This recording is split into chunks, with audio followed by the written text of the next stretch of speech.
Sisimulan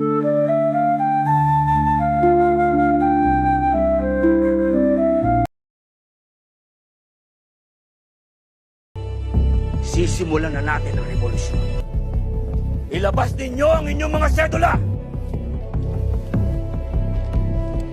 Pagmasdan ninyo ang munting papel na umaalipin sa ating lahat. Katipunan, kailangan na nating wakasan ang ilang daang taong pananakop ng Espanya. Kulang man tayo sa sandata. Nitin ang mga sedula ninyo! Ako si Andres Bonifacio, isinilang sa Tondo, Maynila, isang karaniwang tao na nag-alam ang puso para sa bayan. Kaya itinatag ko ang kataas-taasan, kagalang-galangan, katipunan ng anak ng mga bayan. Hindi ako ilustrado, hindi ako mayaman, pero naniniwala ko ang kalayaan ay hindi naman sa iyo. Pinangunahan ko ang himagsikan laban sa Espanya. Ako, si Andres Bonifacio.